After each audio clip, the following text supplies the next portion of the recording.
वो कितनी है। तो उस वजह से मैंने मुनासिब नहीं समझा। हार जीत तो अल्लाह के हाथ में है, लेकिन सेनेट के अंदर अगर जो भी क्वालिफाई कर जाएगा इसको, वो एक आइनी तौर के ऊपर वो 6 साल की कुर्सी है। अच्छा फैसल भाई, ये बता दें कि आपने मतलब साबिक हमारे जो चीफ हैं उन्होंने ऐलान किया था कि जी सियासत में अब बिल्कुल सर नहीं लेंगे, तो अभी जो मौजूदा हुकूमत में बिल्कुल उनका सियासी कोई किरदार है या नहीं कुछ, या अभी भी वो सियासत में इन्वॉल्व है? सर यहाँ स्टैब्लिश यहाँ चीफ जस्टिस भी होते हैं। आप कौन से चीफ की बात करें? आप भी चीफ है, मैं भी चीफ हूँ। देखिए जी, थर्ड वर्ल्ड कंट्रीज़ में किसी का भी अगर आप कहेंगे कम्प्लीटली कोई कनेक्शन नहीं होता, तो थर्ड वर्ल्ड कंट्री के अंदर, बल्कि अब तो फर्स्ट वर्ल्ड कंट्रीज़ के अंदर भी चीज़ें होती हैं। जब भी आपकी मुल्क की बका सलामती और बॉर्डर लाइन की बात आएगी, तो नेचुरली जिनका जो काम है वो करेंगे। इस तरह तो बहुत सारी जगहों के ऊपर हम कोर्ट्स का भी काम देखते हैं कि वो सियासी काम है जिसके अंदर कोर्ट्स भी इंटरवीन करते हैं। जहाँ जिसकी जो ज़रूरत होती है वो इंटरवीन करता रहेगा। अच्छा, आप इमरान खान को बड़े जज्बाती तो लगाव था आपका खान साहब से, आप प्रेडिक्शन भी करते हैं, तो आपके ख्याल में बानी तहरीक पाकिस्तान जो कि अब सुन्नी तहत कौंसिल में तब्दील हो चुकी है, क्या मुस्तकबिल है, मुस्तकबिल क्या, वो कब तक जेल से सियासत में क्या मुस्तकबिल है? देखिए, आज की तारीख में तो अगर आप मुझसे पूछेंगे कानूनी तौर पे और सियासी तौर पे, तो चांद पे हुकूमत बना सकते हैं सारे, और अभी तो उनके लिए कोई और चीज़ है नहीं।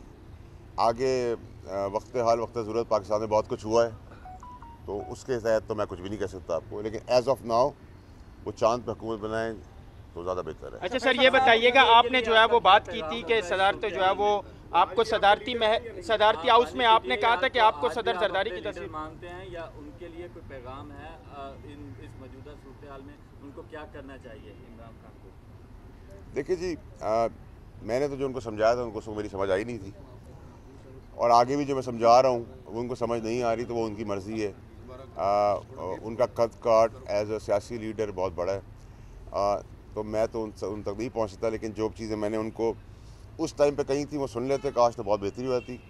आज भी मेरी उनसे गुजारिश ये होगी, मौला जट की सियासत छोड़ें, जमहूरी रास्ता निकालें, भंवर से निकालें अपने आप को भी, पाकिस्तान को भी, इदारों को भी और कौम को भी। अच्छा फैसल वावड़ा साहब, ये बताइएगा, आपने इलेक्शन से कबल प्रेडिक्शन की थी कि आपको सदर जो है वो जरदारी नज़र आ रहे हैं, वो पूरी हो गई। अब ये बताइएगा, चेयरमैन सेनेट आपको कौन बनता हुआ नज़र आ रहा है? काकड़ साहब दोबारा बन सकते हैं? और साथ ही ये बताइएगा, अली अमीन गंडापुर साहब इस वक्त जो है वो KPK में वज़ीर आला है, तो आपको क्या लगता है जिस तरीके से उनकी जानिब से स्टेटमेंट आ रहे हैं, क्या वो अपनी जो है वो मुद्दत KPK में पूरी कर पाएंगे? नहीं, ना वो अपनी मुद्दत पूरी कर पाएंगे। परेशानियों का टाइम रमज़ान के बाद उनके लिए शुरू हो जाएगा।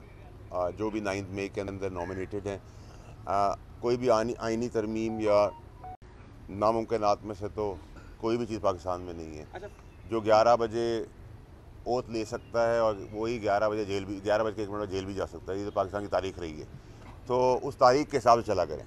अच्छा, ये बताएं कि आप जैसे किसी पार्टी से बिलोंग भी नहीं करते, तो क्या सिंध में ये इम्कान मौजूद है कि सेनेट के इलेक्शन के दौरान खरीदो फरोख्त भी हो सकती है? देखिए, ख़रीदो फरोख्त तो हमेशा पाकिस्तान के अंदर, चाहे वो जनरल इलेक्शन हो या ज़मीनी इलेक्शन हो या ये इलेक्शन हो, ये तो नॉर्म रहा है। तो आज मैं आपको इस पे आके नहीं कह सकता इसके अंदर कि आज पाकिस्तान में दूध की नहरें बांध दी हैं और आइन और कानून के हिसाब से सब चीज़ चल रही हैं। ये तो पाकिस्तान की बदकिस्मती है कि हमारी डेमोक्रेसी शायद उस हद तक इसलिए भी नहीं पहुंची कि हमें 100 साल नहीं हुए। जिन मुल्कों को 100 साल कवर हो गए उनमें डेमोक्रेसी बेहतर है, हमें 100 साल से थोड़ा टाइम बीता दूर है, हम तो शायद जो लकूने हैं वो टाइमली ठीक हो गए। अच्छा फैसल साहब, ये बताएं कि पाकिस्तान पीपल्स पार्टी कितनी देर तक मुस्लिम लीग के साथ रहेगी? 1 साल, 1.5 साल? देखिए, मौज़ाती तौर पर अल्लाह की मदद आ गई तो 2 साल होगी, फिर वो खुद मैदान में होगी, स्टीयरिंग व्हील पे होगी। ये मेरा एनालिसिस है, क्योंकि एक तो ये हस्ब हाल हस्ब ज़रूरत दोस्ती है। इसके अंदर पीछे आपने देखा है माजी के अंदर इलेक्शन के आखिरी दिन तक भी क्या होता रहा, और 20 साल में जो मियाँ साहब ने जरदारी साहब के साथ किया है, उसके बाद उनके लिए भी बड़ा मुश्किल काम है कि वो भूल जाएं सारी चीज़ें। तो ये बेहयाई और बेशर्मी की सियासत हमने हमेशा की है पाकिस्तान के अंदर, तो वही अब चल रही है, आगे भी देखते कब तक चलेगी। फैसल ये बता दें, जिस पार्टी से आप बिलोंग करते थे, आप उससे थोड़ा दूर है, जो लोग उस पार्टी को छोड़ कर गए वो भी वापसी के लिए रास्ते देख रहे हैं, आप भी उस पार्टी की तरफ आएंगे या किसी और पार्टी को जो है? देखिए ताले भाई, पार्टी बनेगी? मैंने तो ना, मुझे तो पार्टी से निकाला गया था सच बात करने के लिए, ठीक बात करने के लिए, खान साहब को इस भंवर से बचाने के लिए मुझे निकाला गया था, और मैं उस वक्त निकला था जब पाकिस्तान तहरीक इंसाफ आसमान पे थी और ख़ान साहब का कद काट चांद पर था। तो मैं तो बहुत पीक पे जब थे तब निकाला गया, जो बाकी वक्ती बटेरे जो आज अपनी दास्तानें सुना रहे हैं, किस्से कहानियाँ कर रहे हैं आवाम के आगे कि हमें ये हो गया तो हमें ये इस तरह किया तो हम मजबूर हो गए, तो बेशर्म बेहयाओं को इतनी हया होनी चाहिए कि जैसे मैंने अहल होने के बाद सीट पे रिज़ाइन किया, किसी का बाप भी मुझसे रिज़ाइन नहीं करवा सकता था। आपको पता है अभी भी जो पीटीआई के टिकट पे बैठे हुए हैं और पीटीआई की जड़ें भी काट रहे हैं, उनके खिलाफ बयान भी दे के बैठे हैं, वो क्योंकि टिकट पीटीआई का, तो मैंने टिकट पीटीआई को वापस किया। चेयरमैन साहब का टिकट था, मैंने वापस किया। और आपको याद होगा कि मेरे जो ओपोनेंट थे उनको हटाया गया, मुझे बहाल किया गया, फिर मैंने रिज़ाइन किया। तो मैं तो समझता हूँ कि असूल की सियासत जो आज मासूम रोते हुए बच्चे जो हैं वो ये ना बताएं कि 9 मई में उनके साथ क्या हुआ, तो वो हाथ उठा के आ गए और वो छुपे हुए थे और उनके साथ बहुत कुछ हुआ।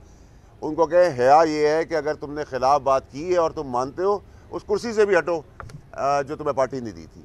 तो ये हया और गैरत तो है नहीं पीटीआई के अंदर जो सीटों पे बैठे हुए हैं। आपने कहा कि वो फौजदार 2 साबित होंगी, वो तो बड़ा अच्छा जा रही हैं, बड़े बड़े फैसले कर रही है सेहत के, तालीम के मैदान में, और बड़े बड़े पैकेजेस उसने अनाउंस किए हैं, वो तो पॉपुलरिटी उसकी बढ़ रही है। देखिए मैंने तो, आपने सर थोड़ा सा गलत कहा, मैंने ये कहा था कि सूबा स्टार प्लस उसमें बुज़दार 2 नंबर 1। नंबर 2 ये कि बहुत ज़बरदस्त फैसले हुए। मैं अभी देख रहा था कि नौकरियां चांद से मिलना शुरू हो गई हैं, सूरज आ गया तो फिर अगले दिन के लिए नौकरियां चली गई हैं। और मेरा ख्याल है कि वो जो तस्वीरें लगा रही हैं वालिद मोहतरम की, वो अब आपको 3 डब्बे और थैली और उसमें नज़र आएंगे। बहुत अच्छा तरीक़ेकार है। तो आपने कहा कि उनकी पॉपुलैरिटी बढ़ गई है, तो वो सर अब आपसे कैमरे से हट के मैं अभी गुजारिश करूँगा कि ज़रा मुझे बताएं कि पैमाना क्या है। अगर उनका ग्राफ बढ़ गया तो फिर तो मैं आसमान फाड़ रहा हूँ। साहब ये बताइएगा कि जीएचक्यू में तमाम तर जो है वो, एक मिनट, जीएचक्यू में तमाम तर जो सियासी कायदीन है उनको बुलाया गया था, बशमूल मियाँ साहब भी, वो भी जीएचक्यू गए थे और गिलगित बल्तिस्तान के इशूज़ पर जो है वो उन्हें ब्रीफिंग दी गई है।